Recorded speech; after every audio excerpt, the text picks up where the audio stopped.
पहला होता है डिटरमाइनर और दूसरा होता है क्वालिटी।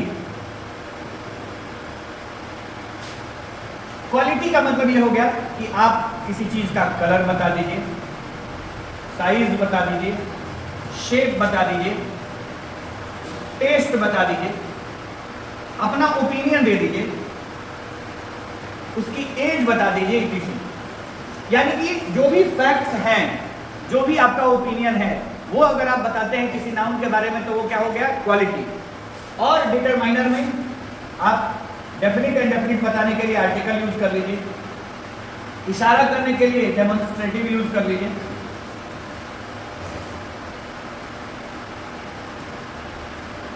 संख्या मात्रा बताने के लिए न्यूमेरल्स यूज कर लीजिए।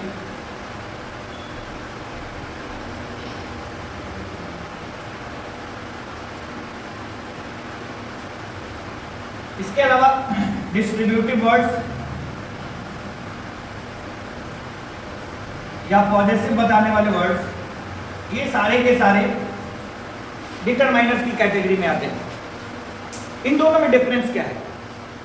क्वालिटी बताने वाले जो वर्ड्स होते हैं वो जिस नाउन के लिए प्रयोग किए जाते हैं वो उस नाउन के पहले भी लगाए जा सकते हैं, उसके बाद भी लगाए जा सकते हैं। लेकिन डिटरमाइनर्स जो होते हैं इनका काम सिर्फ ये बताना होता है कि मेरे बाद कोई ना कोई नाउन आने वाला है, और ये किसी भी प्रकार के गुण या दोष की बात नहीं करते। आर्टिकल सिर्फ ये बताता है कि मेरे बाद आने वाला नाउन पहले से परिचित है या नहीं है।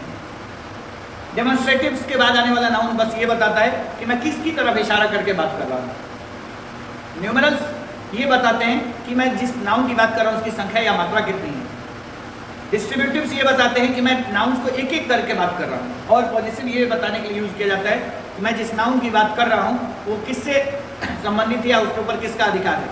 यानी कि जितने भी डिटरमाइनर्स होते हैं ये एडजेक्टिव के ही प्रकार है, लेकिन इनका यूज सिर्फ और सिर्फ नाउन के आने की सूचना देने के लिए होता है। लेकिन जो ये आप ये सारे वर्ड्स देख रहे हैं, कलर, साइज, शेप, ओपिनियन इत्यादि, ये सारे जो वर्ड्स होते हैं ये नाउन का गुण भी बताते हैं।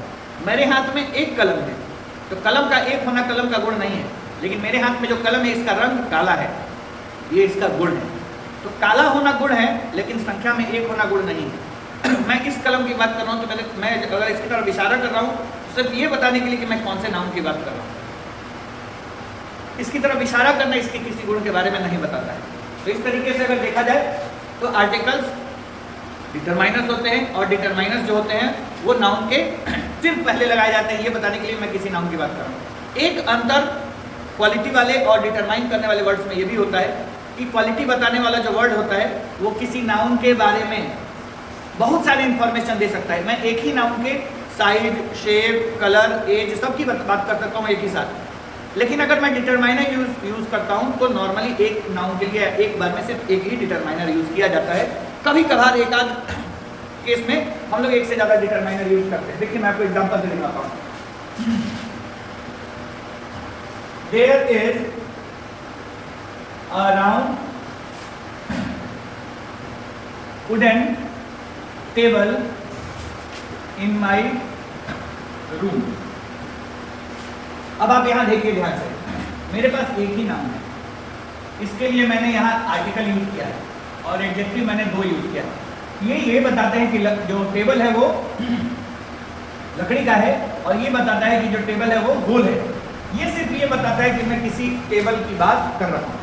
इसका मतलब ये कि जब भी हमारे पास कोई नाउन रहेगा उस नाउन के पहले आर्टिकल या डिटरमाइनर या पॉजिटिव मैं एक ही यूज करूंगा। अगर मुझे एडजेक्टिव यूज करना है, क्वालिटी यूज करना है, तो मैं शेप, साइज, कलर, एज एक से ज्यादा मैं यूज कर सकता हूं किसी भी नाउन के लिए। ये जो सबसे बेसिक डिफरेंस होता है जो डिटरमाइनर को एडजेक्टिव से अलग करता है। दूसरा, मैं ऐसे बोल सकता हूं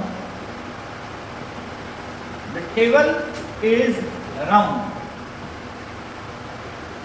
The table is wooden। इसका मतलब मैं टेबल की क्वालिटी बताने वाले शब्द को टेबल के बाद भी लिख सकता हूँ, लेकिन मैं इस द को टेबल के बाद नहीं लिख सकता। तो डिटरमाइनर और एडजेक्टिव्स यानी क्वालिटी बताने वाले एडजेक्टिव्स में ये भी बहुत बड़ा फर्क है कि आप जरूरत के अनुसार उसे नाउन के पहले और बाद दोनों तरीके से यूज कर सकते हैं, लेकिन डिटरमाइनर्स कभी भी नाउन के बाद यूज नहीं किए जाते।